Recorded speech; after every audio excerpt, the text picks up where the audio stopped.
Okay, so we're going to talk about some of the basics of understanding how to draw human proportion. And in drawing a human proportion, one of the things that I want you to do is have an understanding of how proportion exists with our little wooden mannequin.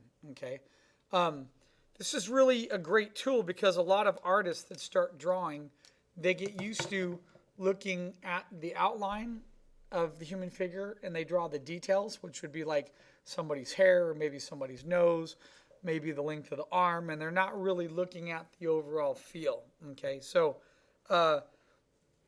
it's easy to start by just doing a base study of your mannequin, which is probably the most boring drawing you're going to do. So I'm going to just do one real quick, just so we can talk quickly about what the proportions are and what we're seeing inside our image here. Okay, hold on. Let me click on a new layer here. There it is. Cool. Okay, so when I look at my guy, basically we have like a dedicated center line that's going down the figure. And I'm going to just go ahead and start from the head. We have a neck. We have a head ball shape. It's going to come up. Our head ball shape sort of has an extension on it. And that extension is actually meant to represent the neck. Because later on, if you were to go and draw this as a person or an individual, you can come off of this and draw a jaw like that. And see how that can become a face. And then that becomes sort of like a neck in there. That's sort of the purpose behind that.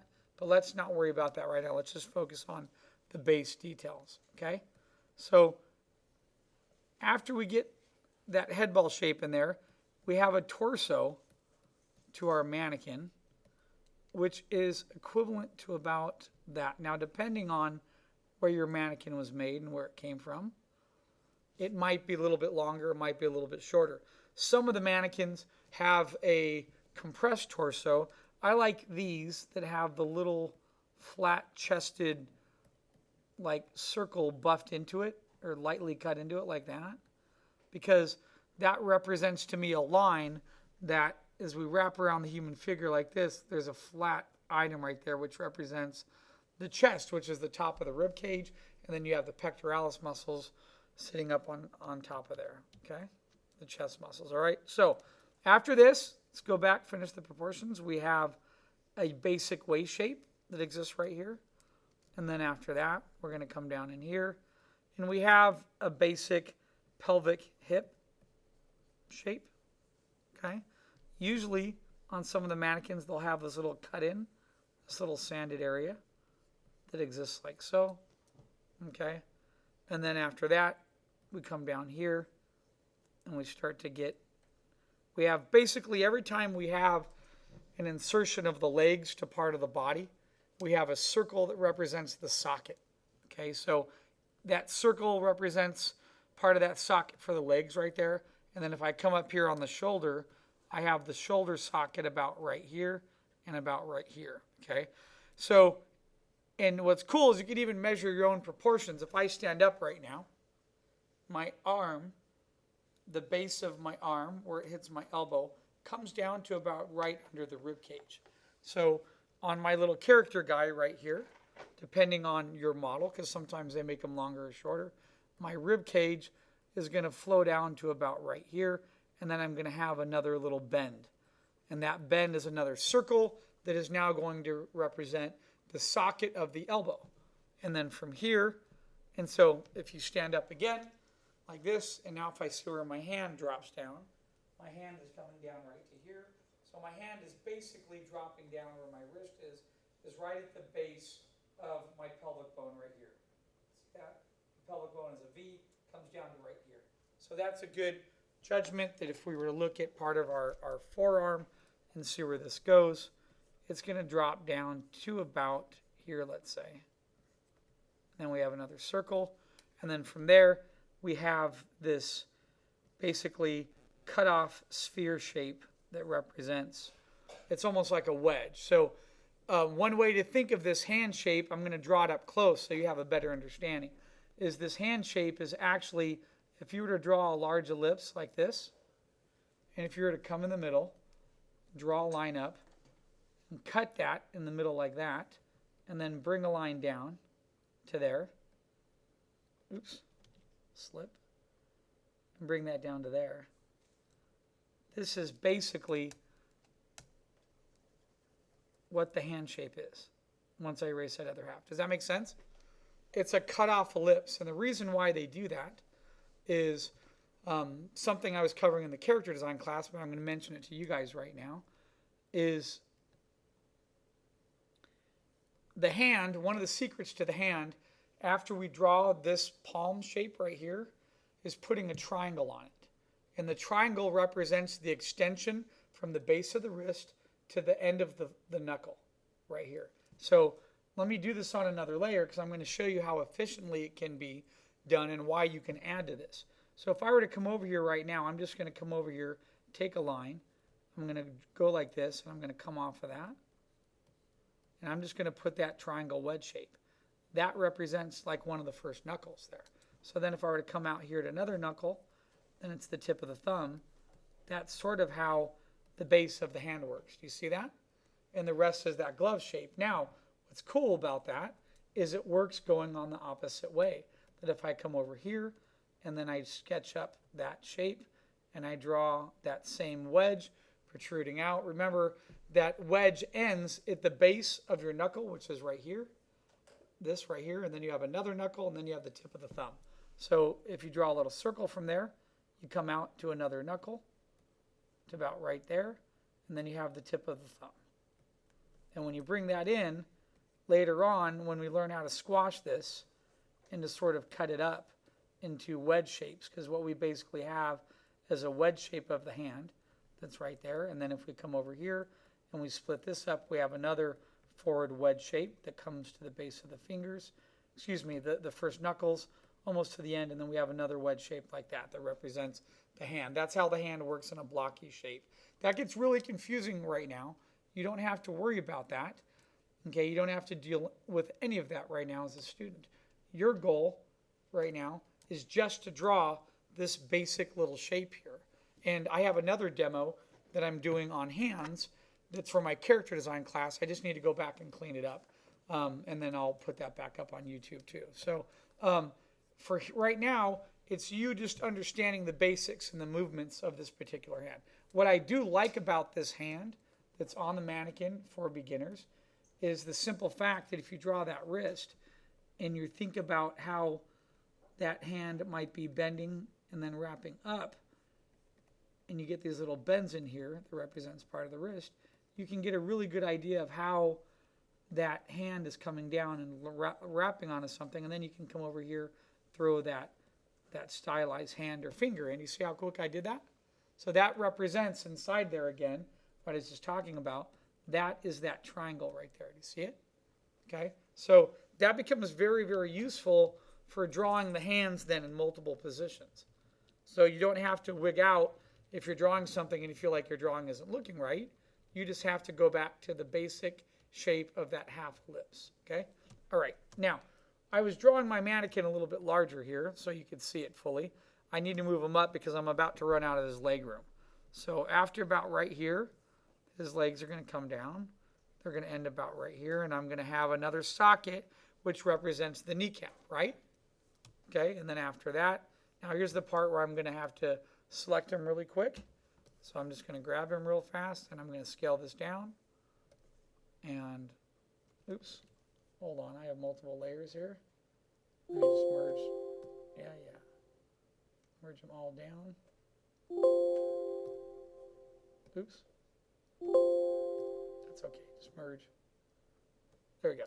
So now that I have that, I'm going to scale him down a little bit, put him down. That's probably about fine, and just get him up. You just needed to move up a little bit towards the edge here. Okay, so I'm going to zoom back in. Now, I'm going to talk about the osteology in a minute, and a little bit about the bones and what's happening. After this, I now have another base here that represents your lower leg, and it comes down again to another socket. And then if you look at your little mannequin, they usually have two types of feet. Some mannequin have the hand as the foot. Okay, so some of other mannequins tend to have this. They have this line. They have this half circle shape like this, right?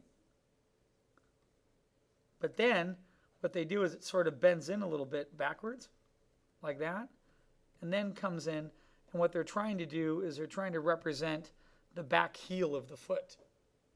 And then if you come back in and you throw that other connection in, that round cylinder, this is what that foot sort of looks like and how it fits into part of the body, right? Makes sense? Okay, so there's an importance to that because not right now, but I'm going to leave that there. Later on, when you're sketching and you're drawing your guy here, it's easy to come in and just do this. Like that. You see that? It's easy to throw that half circle of the foot in, but then you have to come a little bit to the back and then throw the heel in like that. And that helps to anchor the foot down, and that heel is a really important part because when the foot is in motion like this and it's doing something, you have to remember that after the ankle right here, you literally have this little chunky guy right here, which you actually have a dedicated bone in your body, and then you have a little bit of an arch in there, and then you come forward and you have your other front phalange bones that make up your feet and so on in your toes. Okay, there's a certain construction there that takes place in that foot, and if you just remember that you have that little heel, and if you go down and even touch your heel, you'll notice that your heel is actually protrudes outwards this way, okay, and sticks out a little bit, and there's a purpose for that. Does anyone know what your heel is, what the purpose of it is? If you didn't have a heel and you were to lean back, you'd fall backwards. Your heel is your counter measurement to adjusting your weight so you don't tip over, okay? All right, so let me finish talking about my little mannequin guy here. Let me erase this and erase this. So now on this guy, I'm already looking at him, and I zoomed into the legs, and I actually drew the legs a little short. So what I'm going to do really quick, that's one of the problems of me zooming into a drawing like this, is I'm looking at it and I'm realizing that they're a teeny bit shorter, but thankfully for digital, I'm just going to go in here and I'm going to stretch them. Oops. I'm going to make them a little bit longer like that, and I'm going to bring them down a little bit more to about there. There, that brings this proportion a little bit more accurate. So let me come over really quick, and now I'm going to draw the other side really quickly. Same thing. So I'm going to come in here, throw my ellipse in. I'm going to bring that leg down. Throw the base in. Bring part of that down. And then I'm going to, oops, I have no idea how I just did that. I hit a keyboard with my elbow and it did that. Okay, so then when I get the base of that down, I'm going to come in here. I'm going to draw my center line. I'm going to come over here. I'm going to round up part of the foot, bring the foot out to about there. And then I'm going to come back in here and put that little heel edge on the back there. If you look at your mannequin, everyone's mannequin might have a different heel edge. One of my, actually some of these are the same. They're very squashed and round and they curved in. And then this guy here has, for some reason, this has a different little edge on it. But that's what happens when you make millions of pieces of wood, right? Okay, so here's my base mannequin, and it's let's talk a little bit about what's lying underneath part of the structure, because this is not a human anatomy class, but it's important to understand.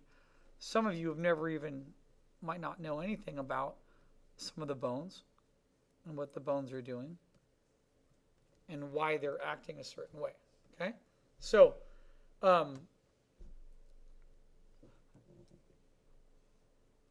it's hard to explain this without going into a ton of detail, and I don't want to turn it into... So what I'm going to do is I'm just going to draw on top of it, and I'm going to explain a simple thing for you to remember about a branching system, okay?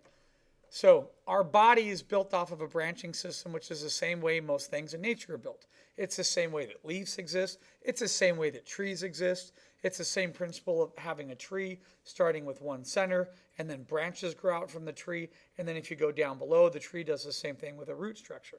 Okay, so this is our core. Inside our core right in here, we basically have a dedicated rib cage. And that's sort of what our rib cage is going to look like. Okay?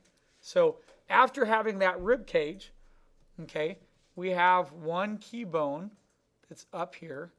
Does anyone know what they call this bone? It is. That's right, because if you've ever hit your elbow and it rings your whole arm, and it's not funny to hit it because that's an old saying, and that's true. So the branching system that happens after this is then you have two other little bones in there called the radius and the ulna. And one of them stays a little bit more straight, and then the other one, the radius, has this ability to sort of rotate and curve, allowing you to move your arm from one way to the other. So, and then the same thing happens. We have our spine that then comes down, and our spine is going to connect down here. We have what we call our pelvic bone or our pelvic area. Okay, and usually our pelvic bones are set like this. And our spine connects up in here. And then after that, we have the insertion of our main bone of our body, which is known as, anyone? Femur. Okay. Which, in caveman days, the caveman would take a femur of a human or of another animal, and they would turn it into a weapon because it was so strong. It is the one part of your body that can exert a tremendous amount of pressure, and it's one of the thickest areas of your bone mass, okay? Because it absorbs the majority of all the weight and everything that you do.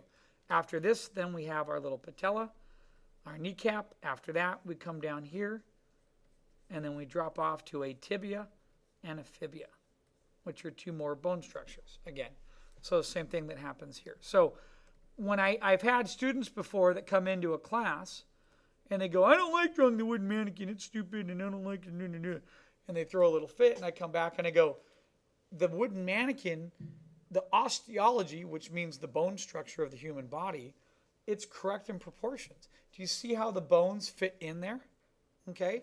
So one of the things, one of the classes here I really like and would heavily advise you guys take, Jim Dowdles teaches a wonderful figurative anatomy class where you have to draw all the bones of the body. Then you have to go in and put the muscles on them.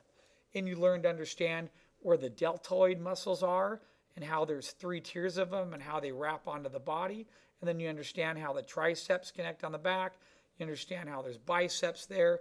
And basically, I'm not going to go into that anatomy lecture, but the whole body is pretty much created around a push and a pull system.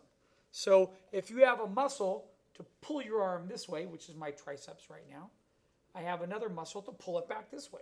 So our whole body is an engineered masterpiece from nature that allows us to do one movement and come back and do a counter movement. And that's why these little things you take for granted. Have you ever done this before? Like you're off balance and you throw your arms out, because when your arms go out, they counterbalance. And your body's little computer microprocesses exactly what you need to bring your weight back. Okay? That's why people that are really intoxicated walk a little to one side, and that's why the officers do their little test, is they have you put your arms down and stand on one foot. And they don't let you put your arms out and balance, because the back of your cortex in your brain that controls your equilibrium when you're intoxicated is intoxicated. And if you're pretty hammered, you go like this. And you immediately start to fall because that's messed up, okay? All right, so this whole branching system, and then especially when you get to the hands, you have the hands, you have this, your base metacarpals, and then they break down into another series of a branching system with really small bones that goes off, and those are all your fingers, right? So you're probably like, why is Phil teaching us all this right now when we're just going to talk about the human mannequin? Well, there's something I want to bring to your attention really quick that might help you when you're drawing people.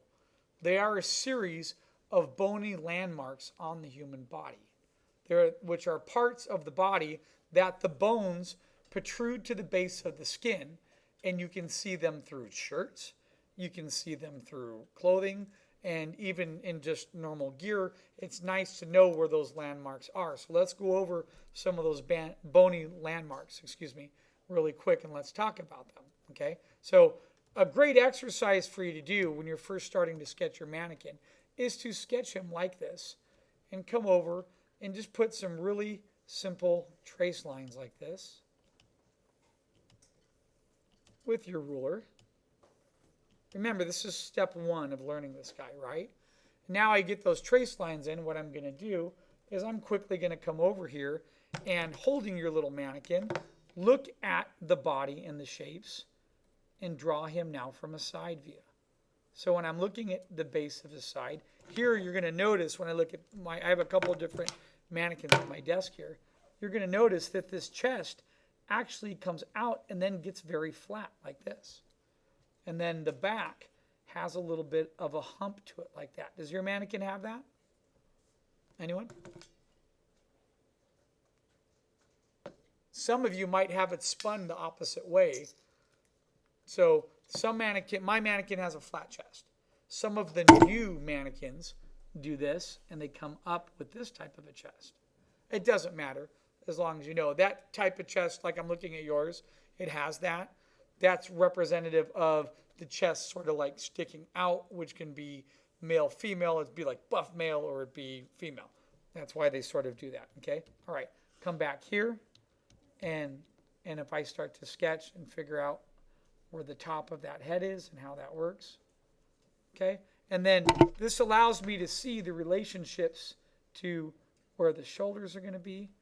It allows me to come in and look at how, now the hips on mine does this. They angle down and come forward to here, but the back sort of rounds like that. And there's a reason for that, because that back is representing your butt and your butt cheeks, which is known as your gluteus maximus muscles, right? Okay, and then after that, we come down over here, and I'm just going to follow my basic shapes. Now, some of the mannequins, my mannequin does this where it curves forward a little bit because the knee is hinging upon the weight there, and then it sort of drops straight, and then after that, mine curves down a little bit more to about here. And then the base of the foot is here with a little heel like that, okay? So that's sort of my side view, and one of the parts that's somewhat confusing is when you come in here and you look at the arms, because you sort of want to angle the arms back a little bit, which is fine. And if you draw that and you get this in here, it starts to make sense. Okay, so this is what I recommend that you do to first start off, just to have that understanding. And now that we're looking at that, let's go back and talk about those bony landmarks. Okay, and I've actually heard arguments about people that there's 10, there's 13, there's more, there's this. Marshall Vandriff, to me, is the pro on that, because he knows exactly, because he studied so many books on anatomy. He even knows the medical insertion terms. He got medical books for doctors to understand exactly where the muscle flows in and where it flows out. Let's just go through a basic understanding of us talking together and go over them. I'm going to try to highlight these in a little bit of a green for you. Okay, so let me give you a bony landmark right here. Reach up, take your finger, touch right here. That's your clavicle. I'm sorry? Oh, I'm sorry. I'm like, can't you see it right here? Touch up. Feel this right here. You have two of them right there. It's a bony landmark right there. Okay, it's your clavicle. All right, so if you look at that on somebody, that's this little area right in here that's going to pop out. Okay, another little bony landmark that you can see. Take your finger, put your finger right here on the end of the clavicle, raise your arm, and you will feel 3 tiers of your deltoid come together, and you'll feel a little bony landmark. See that? That's another little landmark right there that always shows on the figure. There's no muscle right here where my finger is. That's where all the muscles come to end into that little point. Okay? All right, so that's also right up. It's right there, which is technically part of the same part. So another bony landmark is right here. It's your elbows. Another bony landmark on the body is if you take your hand and you bend it back right here, you have this part of I forget exactly which bone it is, but it pops out right here on the wrist. And depending on your angle, if you turn your hand, you can also see the bony landmark right here. So you have both parts of the radius and the ulna being exposed, having a bony landmark right there. Okay, all right, and then your knuckles are like bony landmarks. Okay, And as we go down the body, the top of the hips are bony landmarks. Okay? And then depending on the person, if you were to stand like this, and right after your waist, you can see that's a bony landmark right there. Have you ever hit your hip on something walking by? It sticks out. And then another little area which really hurts, if you go down just about to right here, is the tip of that femur that sticks out there. And that's a bad one. When I took my kids to go skating, the Vans park in Orange, teaching them how to skate, I was coming down the ramp and some kid cut in front of me and I had to tuck and roll and I landed right here and I had a bruise on the whole side because that bone is literally sitting like right on the tip of your skin. When that hits, it hurts, okay? So another bony landmark, which is giant, is your patellas, your kneecaps. And then another bony landmark that you have is down here on the sides of your ankles, okay? So these are all, there's one more bony landmark that you can't see unless someone's turned to a side, and it acts as a great drawing instrument sometimes.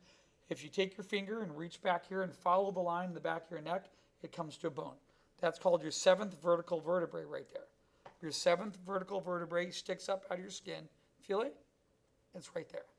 Okay, and actually, it's a major hinging point because if I'm sketching somebody sometimes, knowing that that is there, what I can do is I can sketch a head ball like this, and I automatically go like this. And I'm bringing it down. That right there is that point of that 7th vertical vertebrae, because then I have an understanding of how that human torso is starting to work in there. So the purpose of this mannequin is to teach you guys the understanding of form and proportion. Later on, you can start developing your own version of your mannequin and your own version of people and bringing them together, and you could start figuring out how you sketch and put somebody together. But every time I'm doing this, if I start sketching my own person, basically, that's no longer in human mannequin form, right? It looks somewhat similar, but I'm still drawing the rough lines of the person that I remember in relationship to the posing of the wooden mannequin in terms of the length and the positions and everything, okay? Anyway, I'm just doing that super quick just to give you a brief example. Now, once you have that base understanding of what's there, you don't have to do this anymore. You don't have to worry about that. So now let me talk about, but it's important to know what's there and why it's there, right? You need to know when someone makes a comment that, hey, you're missing the wrist. The wrist is that little sphere, and there's an elbow. These are what we call these little connectors, right? Without your shoulder and that elbow and that little wrist, things don't happen. It's the same thing with the legs. Okay, now, here are the two principles that you need to apply on how to draw this guy. Principle number one is when we draw people, we start with a head ball shape like this. Okay? I come in with a base head ball shape. I come in off of that head ball shape, and then I add in the shape of my mannequin. And then I usually do this as I throw a line down indicating what gesture my mannequin is doing or what his spine is doing. Does that sort of make sense? Once I get that down, I can then come in here and I can start to construct part of the basic construction and form of my mannequin's body. And then I can figure out what his waist is doing. I can figure out the position that his hips are working in. Okay? I can figure out his arms. I can figure out his hands. And that line of action actually acts as a weight line. Do you see how there's a distribution of weight starting to happen a little bit in my sketch there? Because his weight, as his body tilts this way, he needs a support mechanism to hold himself up right here, which is going to be his arm reaching to something. As that arm reaches there, he has a leg now that is going to become a weight leg. All right? So I'm going to throw a couple terms at you that maybe you've never really heard before. So one of them is a weight leg. When everybody stands as a human being, we don't always stand like this in perfect symmetrical pose because it's too tense. We tend to do this, and we tend to shift to one side. And we put our leg and all our weight onto one side of the body, and then we shift again, we move around. And when we talk with people, we usually bounce back and forth from one side to another. So that's a little bit easier to figure out, you know, when you start sketching. If you start with a simple head ball shape for your mannequin, and you get that shape in, and then you come in here and you throw in this gesture line. Because when you get that gesture line in, it allows you to figure out how that head is connected to part of the torso, and how that torso then connects back up to part of the waist, and what part of the waist is doing. And then it gives you a better idea of understanding that maybe this guy is reaching forward and he is trying to actually grab something with his hands, like a tray, or he's reaching for something. So do you see this line in here that's coming down? And then I throw that line down. This is one of the reasons why we do the quick poses in figure drawing and in sketching. It is so you can figure out that weight line there, because do you see how I already have the base of my human right there? Can you see what he's doing? But I haven't drawn the rest of the body. A lot of times you don't have to. You just have to get that line of action in. And then once you get the line of action in and you get the key weight leg that is supporting the body, it's sort of up to you what you want to do with the rest of the body. Okay, so let me go over it in red. That was my line of action that I sketched. Okay, there, and then over here, my line of action came down and went this way. So now, as I want to finish up sketching my mannequin, his weight is on that leg. It doesn't matter. Let me put a layer on this. What if I did this? What if his leg is like this? What if his leg's foreshortened and going back and it's resting up against the wall? It doesn't matter, does it? Why? Because that's not his weight leg right now. Okay? What if his leg is going back behind him?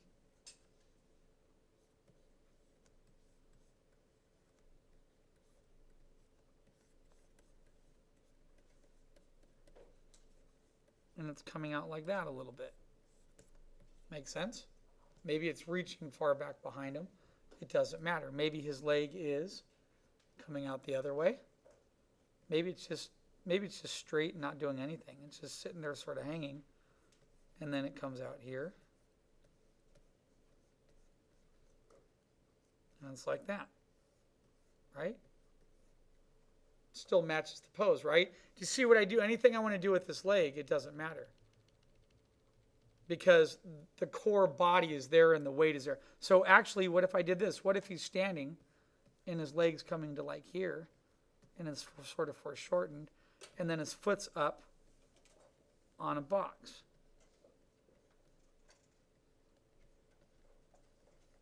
Like that, right?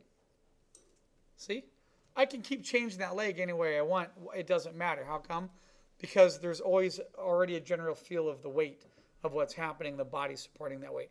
If you draw the human figure or pre-sketch somebody, and if you goof up a little bit, your little computer in your brain will tell you it doesn't look right. And you'll know immediately what Phil's talking about, because you don't have a centered weight leg that's on there, okay? All right, so same thing here. I could come over here and I could sketch, maybe his other arm is coming out this way, and then maybe he's reaching in here and his hand is reaching up. Who knows? Maybe he's trying to grab a giant big gulp of something, right? Maybe it's a giant, whatever it is. It doesn't matter. So I can position the arm any way that I want. Maybe he's reaching up and he's waving at somebody.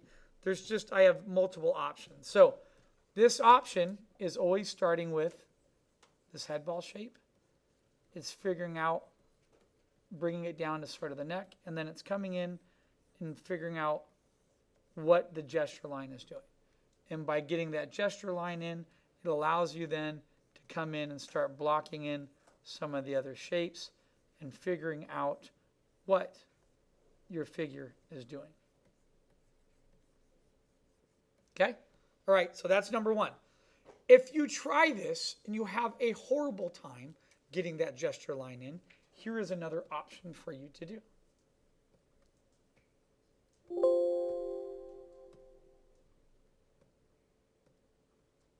Let me merge all these real quick. Yes, yeah. Okay. So this other option is something that I learned from being around Don Lagerberg. Got to give credit where it's due, right? And Don had a great way of talking about a hinge. So here's another way you can start. If you look at your mannequin and you draw this center ball right here. So the center ball, there's actually no center ball because actually in the human figure, there is nothing after your rib cage to here. There's nothing here but muscle and stomach. Okay, so the center ball really represents your external obliques, which are on the side that control your body, and then your front stomach muscles, which control the way we walk and move. Okay, and then your intestines and all that good stuff. But that doesn't matter. You need to think of that as the center of the hinge. If you come over like this, you guys know what a hinge is, right? On a door. It looks like this, and it looks like that. Okay? So that's the basic principle of what the hinge is. All right? So what we're going to do is we're going to do that. But the reason why this ends up being really beneficial for you guys with the figure is that we're going to do this from multiple points of view, basically. For example, from here, I'm going to come over, I'm going to look at my little mannequin guy, and I'm going to draw a line going up the side, and I'm going to get his shape in, and I put a little center line there so I can figure out what he's doing. Then I'm looking at my little mannequin guy from the side, and part of his waist is going to come down to about, let's say about here. Okay? All right. Now, if I turn that into more of a perspective view, what I'm going to see is something a little bit more like this. Center line going down the chest, front of the chest, curve right there, and then where it hits down here on the bottom.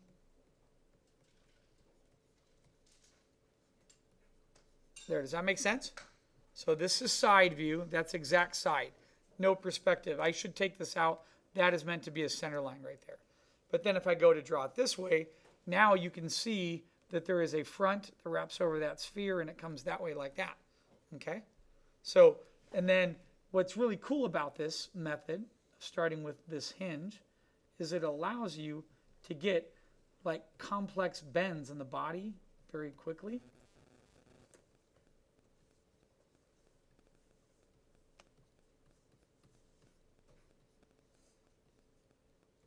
And then you can come in and then it allows you to sort of pose off the rest of your character.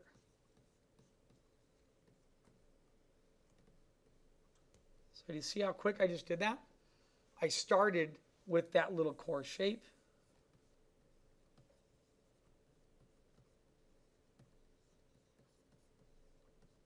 And boom. All right? So starting like that is going to be really important for you. In fact, don't be afraid. Just go in there and draw this hinge shape. You can draw it from multiple angles. You can think about it turning. And you can start like we were doing before with a center line. So if I just come up here and I start to sketch that shape, that's the chest. That's the circle on the chest. Right? And then I come down to about right here. So this might be somebody leaning backwards.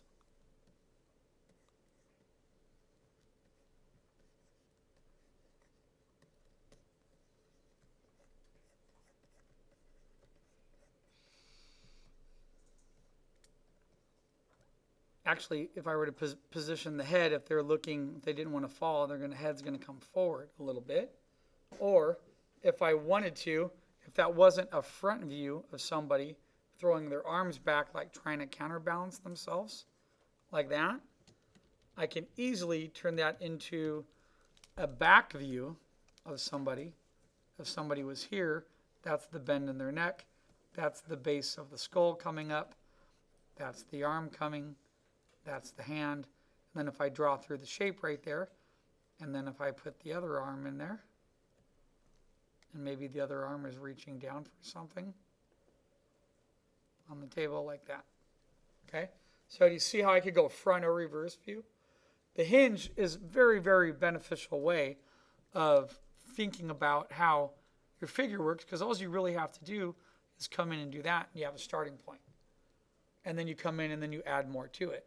So I'm going to come in here, and I'm going to do that there, and this time I'm going to think that's the center, that's the front, that's the side. Okay?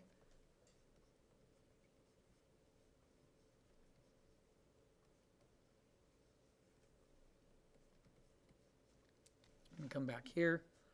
I'm going to think that's the front. Maybe this person's bending over a little bit.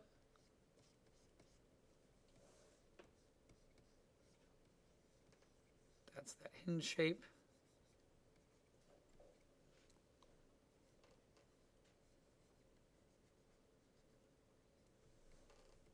Okay. And I know it looks funny. I just got these little teeny bends, you know. See if you can push one of those bends out further and where it takes you to.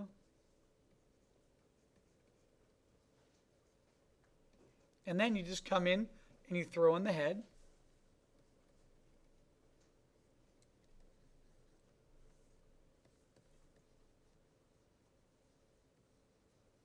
And then you throw on the arms.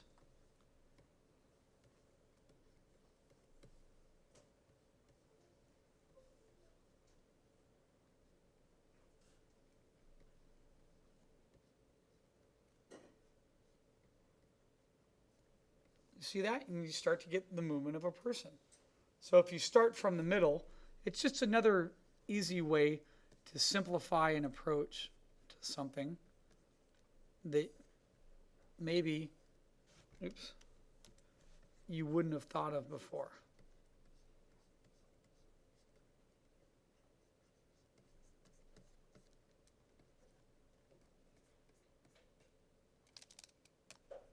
What did I do that for? I put an extra arm on there. I was trying to sketch the hand and get.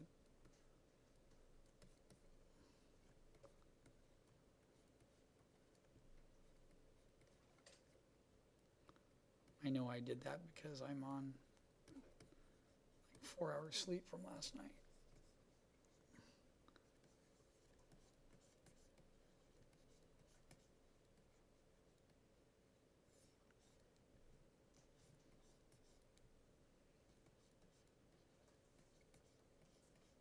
Okay, so you see how quickly I'm sketching people right now? I'm not even looking at anything. I'm just drawing out of my head. I'm just drawing shapes rotated in different angles and different point of views, and it's giving me different feelings of what's happening. Okay, so what I'm going to do is I'm going to stop here in a moment. Well, I'm actually going to keep sketching because I've been wanting to do this for a while. Let's just get back in and have a good time sketching out and posing people. And then I'm going to record it and just keep myself being as fluid as I can. Actually, here I'm running into this other shape.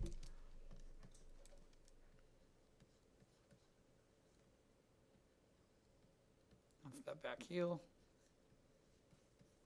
Okay, and I'm just going to have fun. I'm going to keep going in there. So, any questions about that? I'm going to fill up the rest of this page. If you do it on a flat side view like this, where it's just direct side view, the character feels, the human form always feels a little flat because you can't see any depth to it. So it's easier if you show a front view that goes to a side view like that by rotating. Anytime we go into 3/4, it makes it 10 times easier to draw a person. Okay? So I want you to just sit and sketch and fill up a page of your wonderful mannequin and sketch him. And what we're going to do next then is, after this, then we're going to talk about how we draw and sketch people in perspective and how we're looking at them and how that changes. Because when you're out drawing a person, the way you interpret that person is going to be based upon your what? Your view and your position of your horizon line. So if I'm at Starbucks and I'm sitting here, I'm lower than everybody and I'm looking up at everybody, that's going to change the position of my mannequin shapes because I'll be looking up at them. Versus if I'm at Starbucks and there's a high table and I'm drawing someone sitting down on a desk, I'm now elevated above them, correct? And now I'm now looking down on top of them. Okay? Any questions by anybody? So just remember, line of action. And when you do the line of action, try to establish where the weight leg is. Get it weighted down. And then if you're getting tired of the line of action and you want to start with another approach, go for the hinge. Try to get that hinge in there of the human figure and figure out exactly what it's doing. Okay? All right, have fun. I'm going to keep sketching, so I'm going to leave this on for a little bit.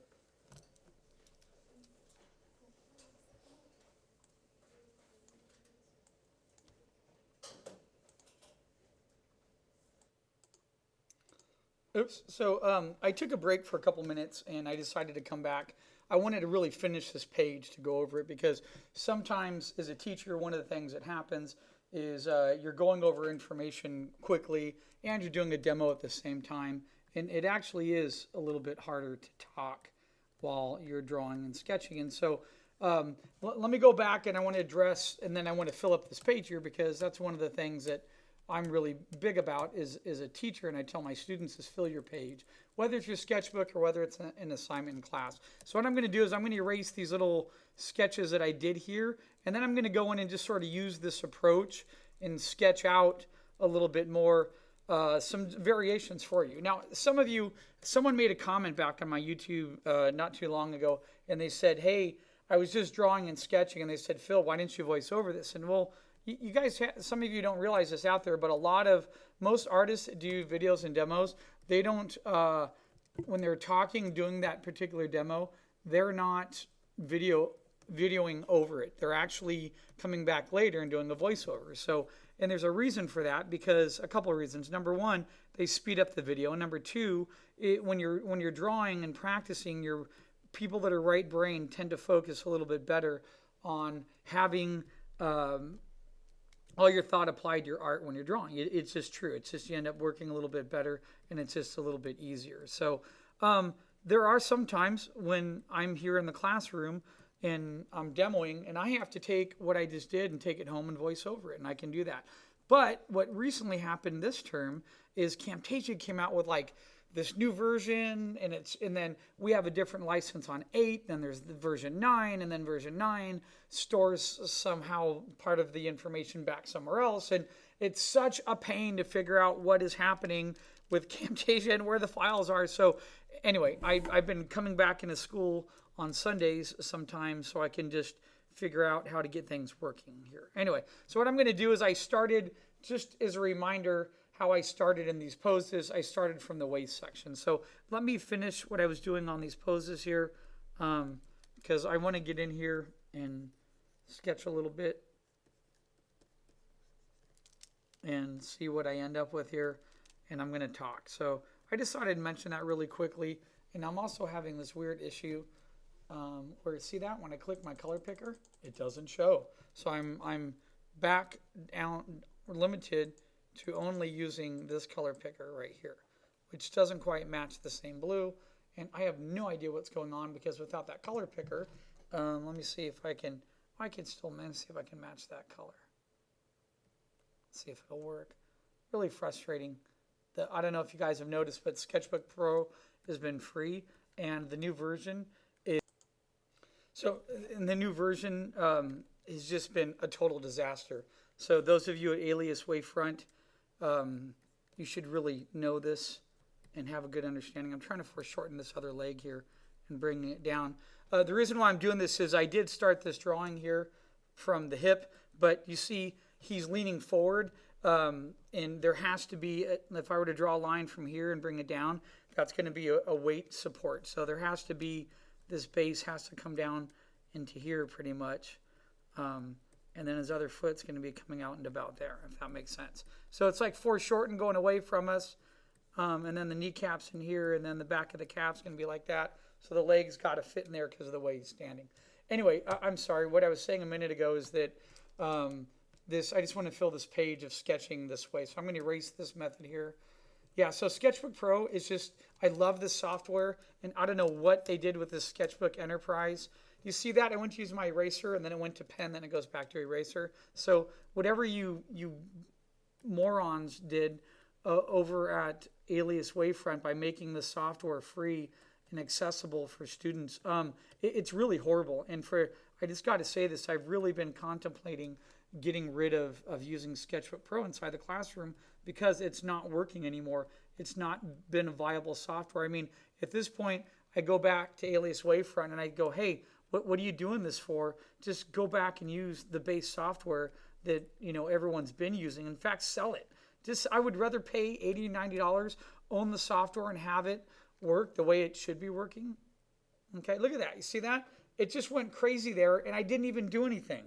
I'm just using my pen, and it just went absolutely batshit nuts.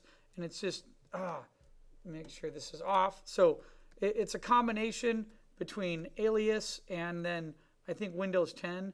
Neither of these software is really working correctly and working with each other, enabling us, to properly use the software correctly. So it's just very, very, very, very frustrating as I'm sitting here trying to hack these out and sort of sketch up on what I'm doing here. Reminder here as I'm doing these, I'm just doing them out of my head. I'm not using any reference. I'm just drawing very quickly. And this is live. I'm not even forwarding part of this demo. Okay. So here, I'm trying to go back and show you, because some of my students got a little stuck on this hinge method. So I'm just going to go in and try to draw the figure in a lot of varied poses. Now, one of the things I already noticed when my class was in session after I let them draw, everybody was coming in and they were doing this. Okay. The downside of that is it's three-dimensional. Okay, excuse me, it's flat. It's not three-dimensional. It's totally sideways. So what you really need to do is when you take this sphere here, think of wrapping a circle on one side so you find a center line there. Then when you get that center line, what's really helpful about that is it's going to help you think about that there is a front to the torso like this, and then there might be like a side to the torso. So this changes immediately on the way that you start to draw somebody because it affects the way that you're getting the center line of the shape and form in there, and then it affects the way that you're looking at the particular figure. So that right there immediately just adds a lot more curve and a lot more feel to what I'm doing, and it allows me to get in here and then carve out the rest of the shapes. Now I haven't done the arms or anything. I'm just starting from the waist itself because I really wanted to give my students a good feel of what is working and how, and I just wanted to show you how I start this method and how I get to it. So here I ran out a little bit of shape, so what I'm going to do is I finish the legs here. I'm going to have this character down on his knees, okay? So I'm going to foreshorten the leg here, going back over to here, a little bit of foreshortening over there, okay? Back heel, foot in here, okay? And then, then this leg I'm going to bring sort of back down to about here. And then I'm going to have this a little bit more foreshortened, but going over this way. And then this time, I know I cheated on that foot a little bit, but that's okay. And this time I might have the foot almost like it's flat down, like this, facing downward. And maybe it's not bent this time. Okay, so, and then let's just add in the rest of the arms and the appendages. Sometimes, even though, remember, when I was just sketching this, I did start this figure right in here, right? I have that hinge. So let's just draw my hinge sort of like in 3D. Boom. There's a hinge part number 1. So that's hinge 2. And look, see how I have a center line going this way and that way? That's really huge for me. You have to think about that.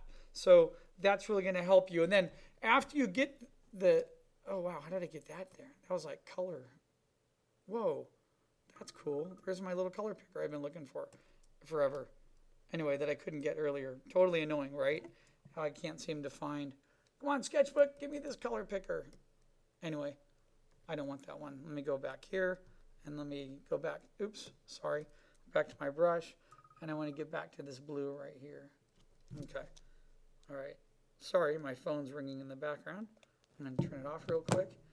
I want to be distracted here. Okay. All right. So anyway, back to what I'm doing here is sketching that foot there. What I was going to say is I like having sometimes a flow of the arms like that. There's all different types of flows you can do. Because sometimes, like on this character, I was thinking maybe they're down on their knees, but it's in a modeling pose where he's reaching up to a staff. So if I were to do that on this particular sketch, I might come in here, use part of that line of action for the arms in there, right? And then angle the hand, because the hand's going to be hitting like here, and then see from here, I can throw a pose in there, and that's going to act like a weighted element, okay? So something else I could do, if I don't like that, is I can also, the fact that this individual that I started from the waist and they're leaning forward, I can allow the weight of the arms to come forward a little bit like this, okay? With that cylinder shape coming forward a little bit, it matches that hunch and that bend in the lower, in the spinal cord right there, and that's that hinge that's enacting. I mean, if you look at your body, if you think about it, I mean, you always have this upper torso and this lower little pelvic area, and it has to belong to something. I mean, they work in tandem with each other, and I actually like this pose already because what I can do is I'm imagining this character putting his hand out, and maybe he's putting his hand like this, and maybe his thumb sort of sticking out, and there's some type of a box back here in the pose, right?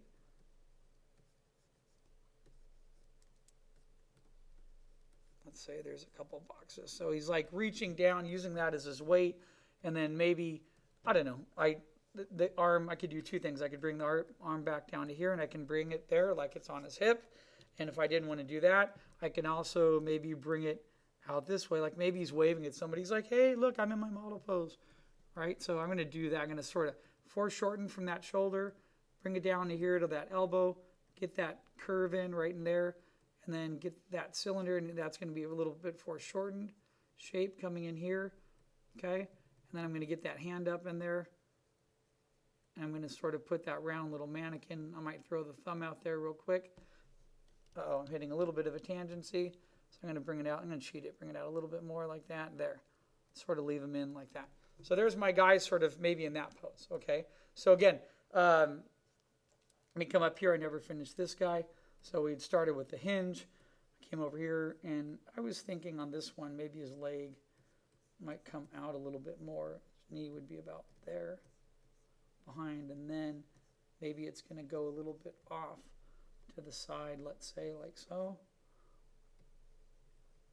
God, I love SketchBook Pro. I really do. I just wish it would be just a little bit more efficient when they do these upgrades. And I don't, I'm really frustrated. I've been reading online, and lots of people have been having problems and issues with Windows 10. So that's why I don't think this problem is isolated only to,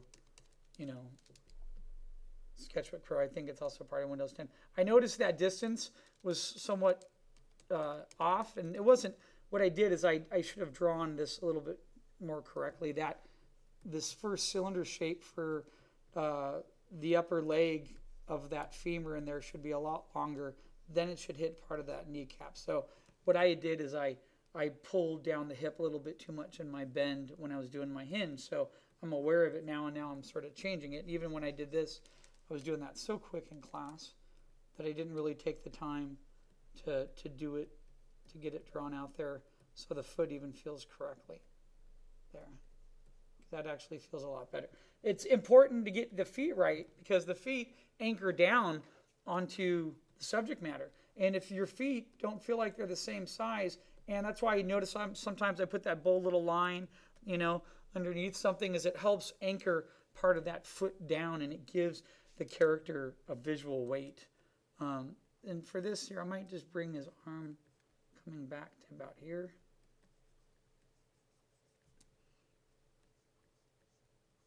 And put his arm on his hip. And then where that hits here, maybe his hand is going a little bit like this way to the side. That way it looks like he's sort of posing up in that pose. And I like that feel, that neck, and I can see a little bit under there, and that's part of the back of the head there. Okay? All right, cool. So that's looking good. Let me just get in here. I had this guy, and I started from him. So here I'm just going to throw a little bit, maybe he's standing. I'm going to have all his weight go to one side like he's leaning over, and his arms coming down onto like a table. So maybe his hands, boom, coming right down to a table. So he's definitely leaning. And because of that leaning, this leg right here needs to be the weight leg. So remember that. We're talking about all these really cool things when we're sketching people. And one of the biggest things is understanding how we how we stand and assist ourselves with visual weight, how our body is identifying and changing the way that our weight is and the proportions move. Because now with this arm hitting a table and that leg being the weight leg, I'm free to do whatever I want with that other leg. I can make it go forward. I can make it go back. In fact, let me see if I were to come in here, that was like the back of the gluteus. And if I were to get that shape in there, get that in, and then get the leg sort of like this. So I'm foreshortening that leg away from me, and then I can have it come back almost like he's like sort of standing on something. Like that. So if I were to come in here and sketch, that was a model and he might be standing, that could be believable enough in that pose and being foreshortened. I did stretch his torso a little bit on that, but that's okay. Okay, so that's not bad. Again, this is about mileage, folks. This isn't about having pretty, you want your drawings to make sense, but, if I can crank out a couple pages of these and I'm doing these out of my head, I mean, that's a win-win scenario, right? I mean, mileage, how much do you draw? How much do you look at your work and do you analyze it? Do you find your weak points? I mean, and if I'm doing a drawing and someone's going to sit out there and they're going to go, hey, Phil, I saw you draw this torso too long, I'm going to come back at you and I'm just going to say, you know what? Obviously, you're critiquing every single thing and not really thinking about the most important thing, which is understanding how the part of the flow in sketching what happens with a figure and a shape, right? So here, I started with a simple sphere. I'm going to put a little circle on the side, and I'm going to tilt the box a little bit like that. Once I get that box tilted, it allows me to get in there and really get a good understanding of what's happening for that shape, okay? So that's the beginning of that hinge shape. And then what I'm going to do is come over here, get that other part of the waist shape in there, like that. So voila. And again, to go over this real quick in red, look at this. That's huge. That's what I'm thinking about. That's always in the back of my mind. With anything I draw, it never changes. Okay, you have to understand part of your construction. You have to understand your center lines. And can you see already? Just watch this. So even if I come over here, oops, I meant to draw. Uh-oh. There, went back to blue. Get that head shape. Mannequin head shape in there. Sometimes I even throw a center line just right down the front of it so I see how that's working. Can you see this weight in there? There's going to be visual weight. In fact, you can see already that this leg right here, look at the power in that leg. That leg is going to be coming down. It's like bam, and that leg is going to come down and hit the ground, and that is going to be a dedicated weight leg. It has to be in part of that pose. I'm going to cheat here and try to squeeze that foot in there, right on the bottom of the page. Okay. Like that. Get that guy in here. Get this in. I'm looking up in this direction at that forearm. Excuse me, the upper arm.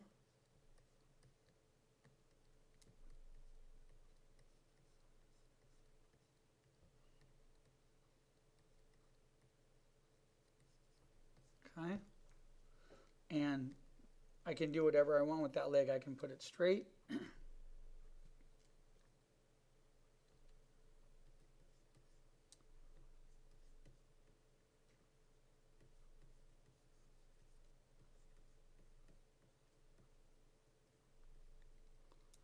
I like the idea with maybe a little bit more of a dynamic pose coming off of that.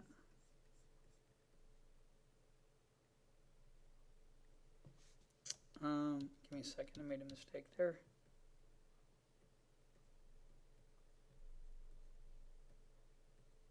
Maybe that foot is being foreshortened a little bit. Like right up in there. Now, I stretched that way too much. Do you see that difference? That's what happens when I say it's why I hate talking in the lecture sometimes.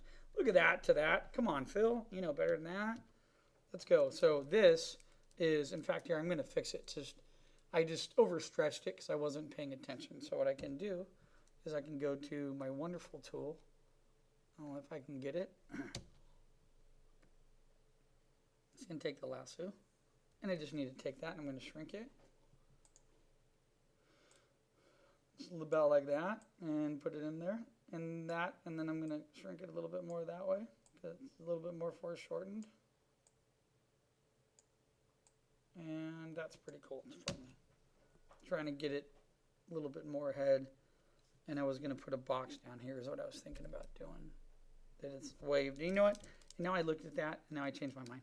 So I'm going to take it out and just delete it. I'm going to redraw it again. And, let's go back.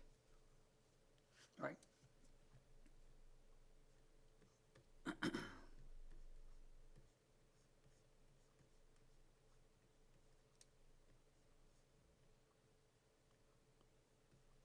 me get that leg turn in there.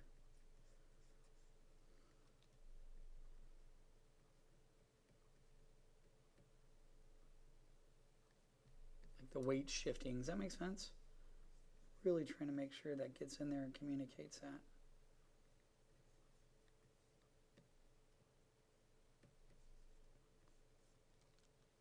That's pretty good. I like that. And this one I might adjust a little bit. I might bring that up a little bit more. Yeah, so you can see a little bit how it plugs together. Okay? And then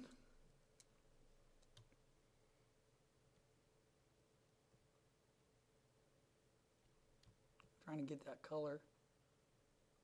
There it goes. The other arm would be coming through about there. That's where we'd get to that. Okay.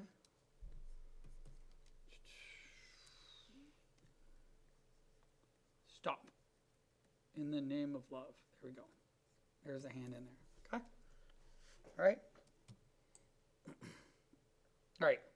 Let me get, let's get like 2 more poses, and then we'll wrap this one up. And then I'm going to finish off with the other one. So, let me see here. What's a good, let's just start here. Actually, I had this idea. It's a little too big.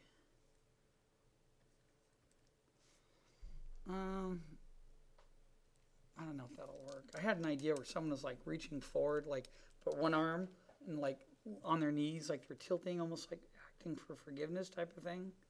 But I don't know if I'm going to be able to get this in here in this angle without his head going into this other guy's. That might be fine like that. Okay. And then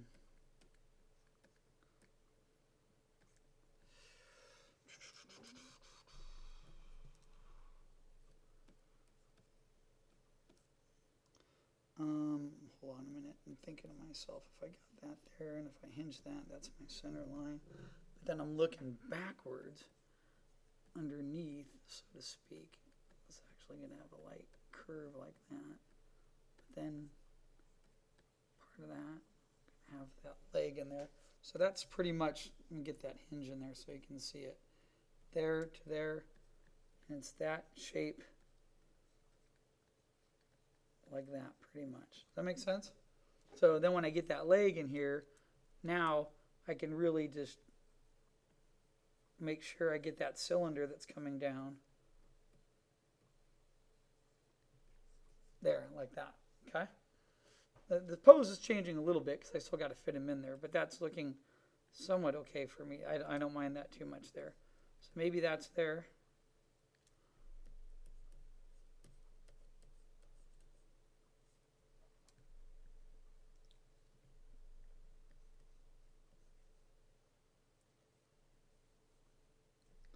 So he's on his knees.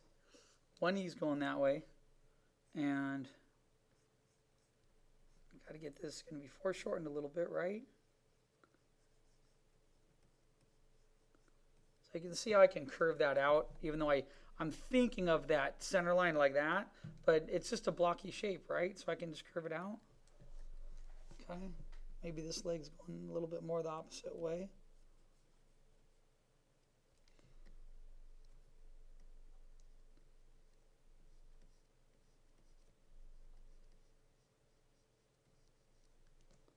So spreading out to one side. Maybe this arm is reaching forward this way.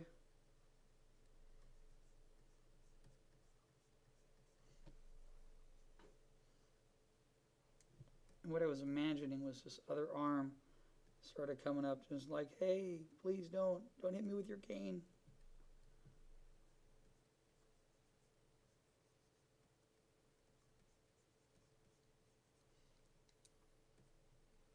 I don't know if that's going to read as well with that arm like that. I might need to do something else with it.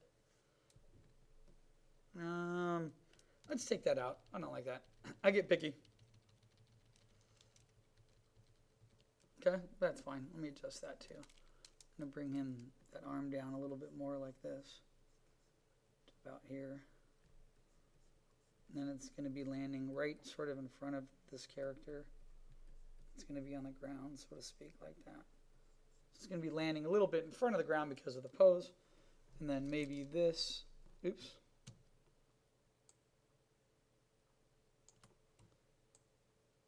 Okay.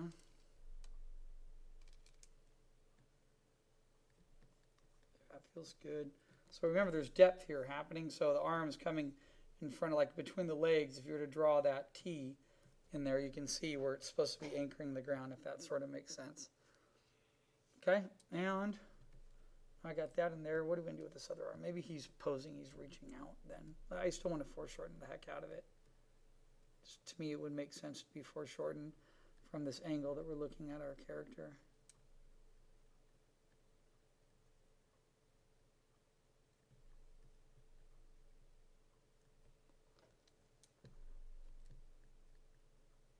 Maybe he's pointing out at somebody.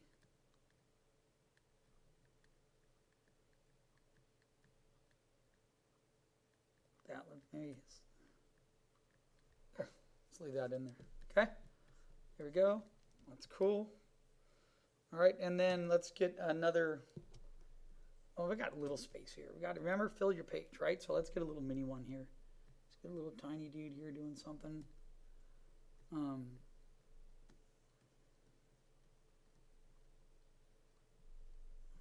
That's what I was thinking.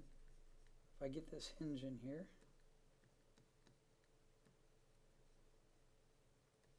God, this would just be, I wish I was, student again. Just sit and draw, right? Fill up your sketchbook page after page after page. These little studies, So much to learn.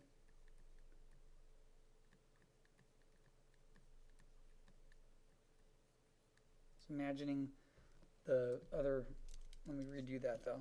So I was going to have a leg taking the weight and then a leg bent. So, but I messed that up a little bit. This leg needs to be, could be part of the straight leg, I guess, the weight leg. Like that. And then I think this leg, no, let's bring it more out and then back against the wall like that. Foreshorten a little bit. I made his feet a little small, but his legs, but that's okay. There we go. That's the upper. So maybe he's a model. He's reaching over here and he's got his little staff. Okay, that's cool. All right, let's go up here. Let's get one more pose in here, and then we'll wrap this section up, and then we'll go to more of the gestures. Okay, so let me just throw this curve in here. Boom, let's just like this curve going like this. That's my center ball. It's going to be about right there. Let's give me something about there.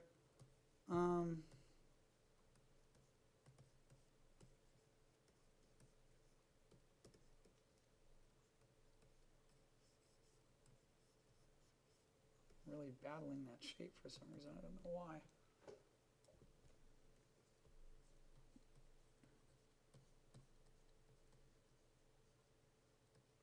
So imagining somebody bending back like they might fall, right? See if that could work. Because again, that's that center line. See it right down the middle? Okay, and if that's their chest, their neck's going to be about there, and maybe their head is sort of flipping back here. Or it could go both ways. I could have them look like they're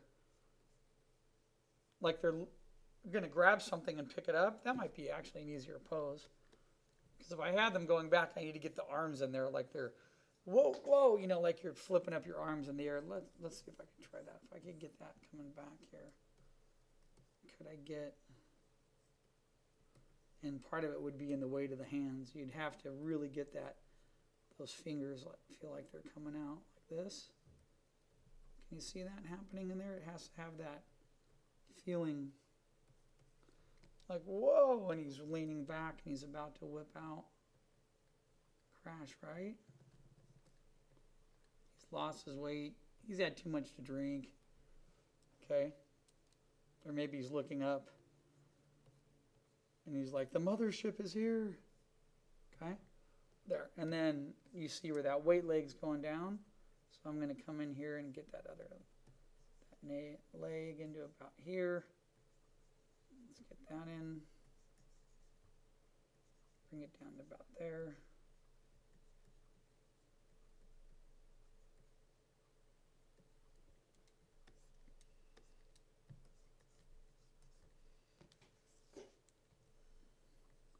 See if I can, here, I'll just sketch that leg in real quick. That's not really a dominant leg to me.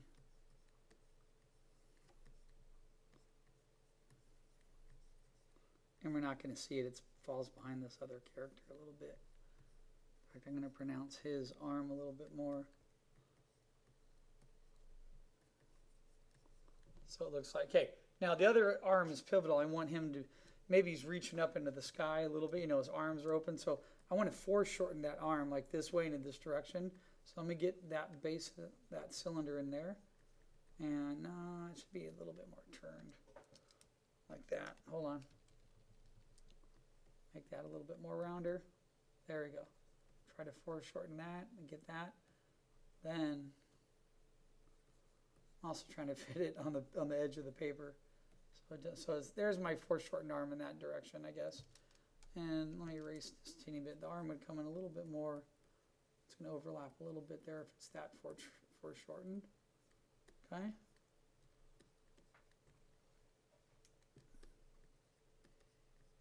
And let me try to get that hand in there.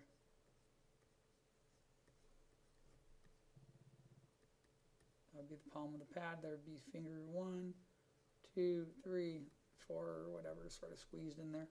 There. So now they're sort of leaning back. Okay. All right. Cool. So that's it. There's my that's my examples of starting from the Hinge. And real quick, just because I'm going to do it, I'm going to pause the recorder. I'm going to come back and show you the red Hinge on there so you can understand what I'm talking about. So one sec. All right, there it is. So I just thought I'd go over real quick the sketches I was doing to show you. That's it. You see that? Got to just think of that. It's that upper torso. There's a sphere right there that acts as the bending point of the hinge, and then you have the lower part, right? And if you just can torque that, and if you can think this way, I know it's going to be a struggle at first, and I already had some students drawing everything from front views and side views. That's normal, but then eventually, you try to turn it into 3/4 views, and let me say this way. It really worked for me, thanks to Don Lagerberg. And if it worked for me, but it took a lot of practice and time, I'm just drawing this out of my head. So imagine when I'm looking at reference, or imagine if I'm really looking at a person inside a room where I can look for little details. I can look for, impression points of clothes and bony landmarks. I can look for how the clothes might be draping. I can look if they're what pear-shaped body or tall, skinny body or muscular body, a V-shaped body. I can look at all those different variants and bring those in to the way that you're drawing. For now, we're just sketching our mannequin out of our head, and there's a huge resolve for doing this because it works and it really helps you identify the simplicity to understanding shape and form and what that shape and form is doing. Okay? All right, so I'm going to stop here. Then I'm going to go back and I'm now going to sketch my other method, which is really the method I prefer, which is me thinking of the head ball shape and following with a line of action or a gesture line, or some people call it a movement line, whatever you want to think about. So I'll be right back. All right, so I'm going to do a voice narration over this because I just was sitting around sketching, having a good old time, and I had music playing in the background. And if I put that up on YouTube, YouTube will strip it away and take it down. Okay, so basically, keep it simple, keep it fun. Just remember, I mean, as I'm doing this, in the back of my head, I'm just always thinking to myself, you know, everything's in simple shapes, right? Everything's in a cylinder, everything's in a sphere. Hands and feet, they're in wedges. And, you know, you just got to keep that in the back of your mind. And I think if you can do that, it really makes drawing a lot more interesting. And it's easier to be successful at what you're doing because you're considering those base factors, right? So that's, you know, my take on everything that I do. And it's funny because I had one of my students come over to me who's one of my intermediate to advanced students. And they said, like, you know, hey, I'm working on this environment and I'm just totally stuck. What do I do? And I just looked at him and I'm like, you know what the answers are? It's the same thing. And he asked me that question when we were in our little Friday figure drawing group. And I said, it's all about simple shapes, right? Construct the human figure out of simple shapes. Give yourself a simplified, easy approach. Even if the drawing's more complex, even if it's being foreshortened, whatever you might be doing, just make it easy and simple, and then that allows you to develop a little bit more of confidence in the way that you're drawing and sketching, and avoid super complicated sketches and drawings, because that's one thing I do notice that a lot of students do. Let's find a way to overcomplicate everything and take something that's really simple and fun and make it so complex that I can't get it done. You don't need to do that. Okay? All right. So remember, head ball shape, line, just look at that. Look at the line, look at the curve, line of action in there, right? That's it.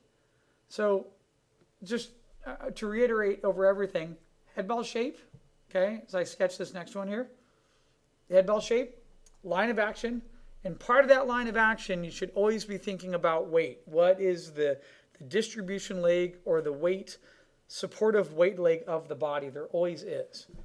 I know somebody out there is going to say, well, what if you're floating in space? Okay, well, that's different. So, you know, head ball, little line of action, boom. Do you feel, I mean, it's almost like even if there's a bend in it, you have to intensify that weight line to bring it down because it has to make sense the way that construction adheres to this particular line. It has to. And you can't shortchange it. Because if you shortchange it, that part of the figure won't look right. I mean, do you see how I have that upper torso as I sketch in the pelvic here and bring down to the leg? I have that line to follow where I can instantly just, boom, flatten down that leg. And that is that overarching support for this particular figure, you know? As I bring that, I'm going to foreshorten that arm. I'm going to bring the hand out because if one arm's up in the air, sort of pointing in one direction, it makes sense while there's a curve on the body with the right arm. And you don't even realize this. If you raise your right arm up in the air, your left arm drops. And when you raise your left arm, your right arm tends to drop because it's a balanced system in exchange. And it's the way you keep your weight equally in a base distribution so you don't tip over, right? Right. So do that when you're drawing too, you know. Keep it easy. Keep it fun. Okay? Right here. Let me get the base of this leg down. I should have made the legs a little longer, but that's all right for right now.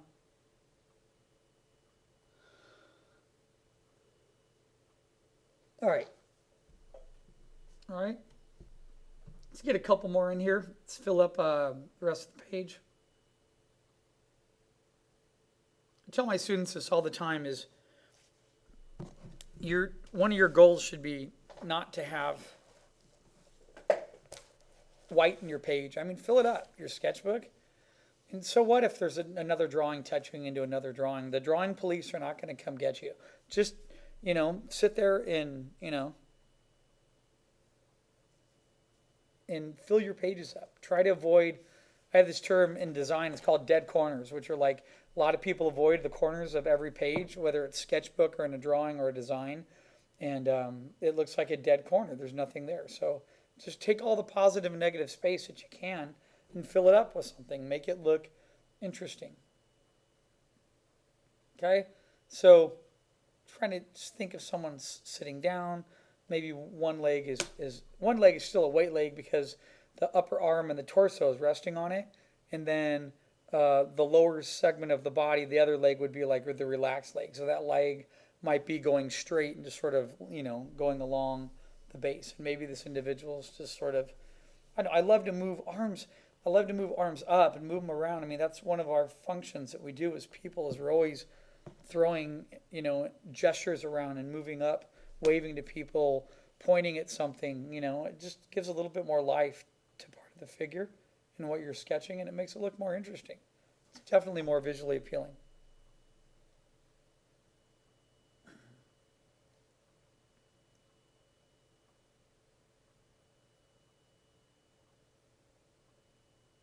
All right.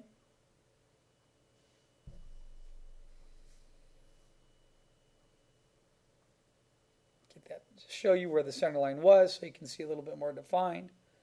Boom. So even when you're sitting down, you still, even though your butt's absorbing most of the weight, but you see how that leg comes up because the arm's leaning on it? You're leaning to one side, that still acts as a weight leg.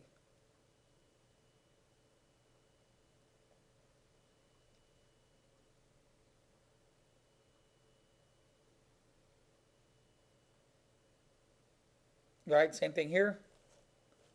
There's that head ball, there's my gesture line. That right there is my starting point. Allows me to see the front, allows me to see part of where that arm socket's going to be. I get a better understanding. Now here I cheated a little bit. Okay, I drew the arm line in because I imagined the arm line being part of the pose and the waist there, but it doesn't matter.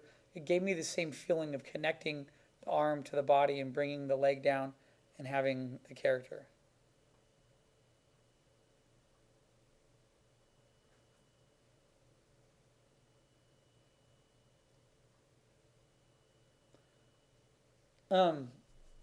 I knew a couple artists that I've taken some figure drawing classes with before, and sometimes I talk about like leaving one leg or arm as the dominant leg and then leaving the other arm or leg off the page or barely seen, because it gives it a little bit more interest in part of the pose. So I think that's really important to do, because that's actually still a lot of visual weight and adjustments of what the figure is doing and how it's moving. Okay, but even I've been doing this for a while, so you can still see where I'm still sketching in the cylinder. I'm still getting the circles in there for the joints and the arms. I'm still figuring out, now let me change this a little bit. Still figuring out how and what the arm's going to do and how it's going to be moving and how it thins down to the movement of the hand. That's going to be key. All right, there's that line of action, and they're cool, right? Right. Okay, and let's do the same thing. Let's finish up our page here. I'm going to have a little snack while I'm working on this, because I haven't had lunch today, and I'm trying to get this demo out. So I'm going to chew on a sunflower seed. Okay. Here, you saw that line of action. You saw the head ball. There's the upper torso. I'm going to have a circle down for the waist. Let's get that block in for the lower pelvic area. There's how the lower leg is going to attach. Bring that to the knee. Get the knee in there. And you can actually see in this particular pose why we sketched that sort of circle shape where the leg attaches, because that circle, two circles make it look like a butt. It makes it look like a gluteus maximus muscle that's there. And that's an important part to me of why keeping things in circle and mass and shape for sketching people is so important.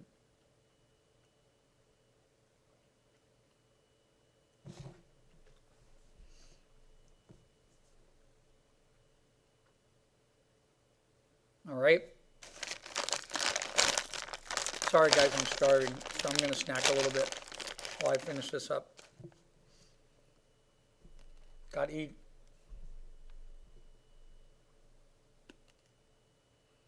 Now, you see how it looks like that figure is sort of reaching up to the one side? I mean, there's a bend in there. So when you're leaning forward like that, one arm's going to have to come down and support it, and I can have the other arm going upwards.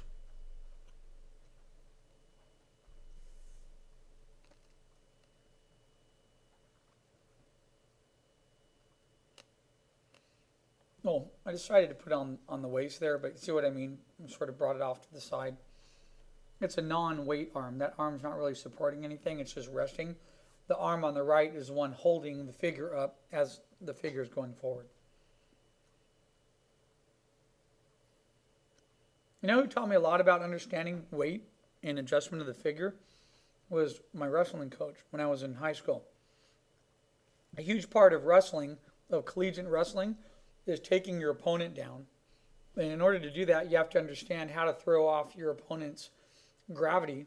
And in order to do that, you have to look at the line from the head on the spine.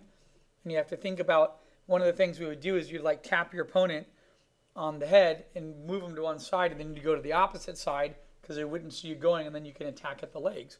That's a common practice for wrestling and athletics. But it got me to think and understand about that line weight and that action and what's happening in there and why it's happening. There's a vested reason for it. So anyway, there's my head ball. It's my line of action. I got a box. I'm going to have somebody sitting down on this box. Look, I'm going to get that sort of quick line in for the legs. I think after this demo, maybe later this week, I'm going to come back and do another demo and try to limit myself to quick gesture sketches. Because once you really get into this type of sketching, you do start to develop. I mean, I'm trying to keep these down to a couple minutes out of my imagination. And where could I be if I limit myself to like 2 minutes? And that's really cool when you're out with like a nice thick Sharpie or a nice pen when you're out sketching. Because you can really get a lot of movement and weight and feeling from quick sketching of people. But it takes a little bit of confidence in your line weight to do that. I really like this pose right now. I have the nice curve. You can see the bend in the spine. You can see the one leg on the right with the foot sort of bent up. Then you can see how the other leg might come forward. Okay. So just right there, that gives me a little bit more energy and a little bit more interest, I guess. Part of that understanding how that figure is moving, how a simple hand's going to attach.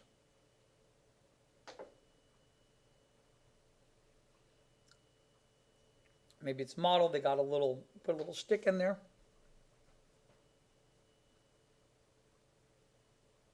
Okay.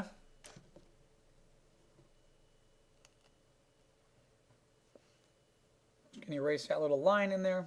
So the stick is sitting in between the legs, so it needs to be centered right in perspective, right? There's that weight leg. Boom. Okay. Cool. Man, I love this stuff. All right, let's squeeze another one in here, up on the top.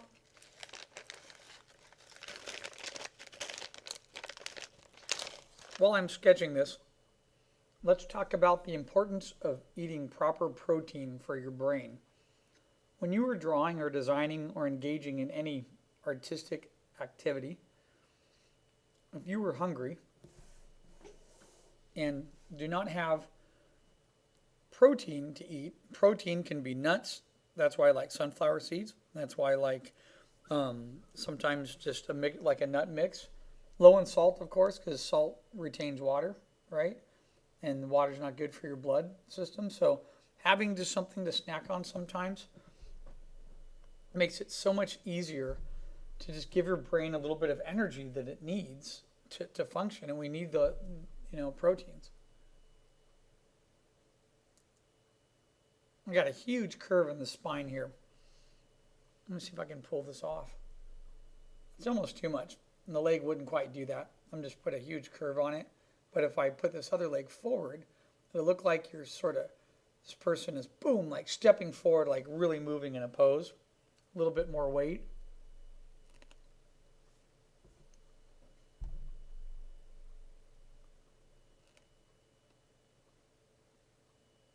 That shape in there, get those cylinders. Feel that sphere.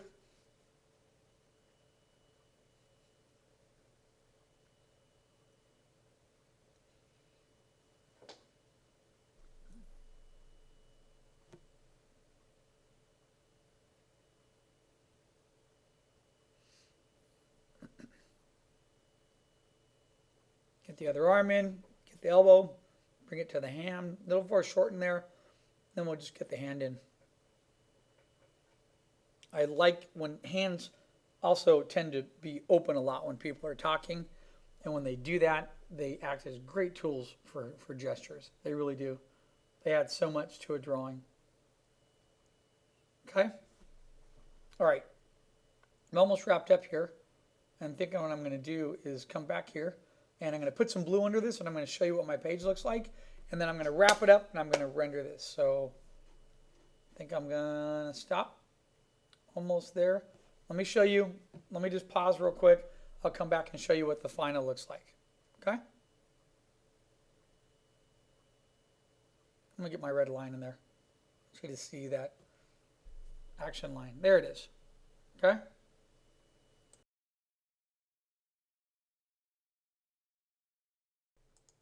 So here's my final sketch. What I did is I come back.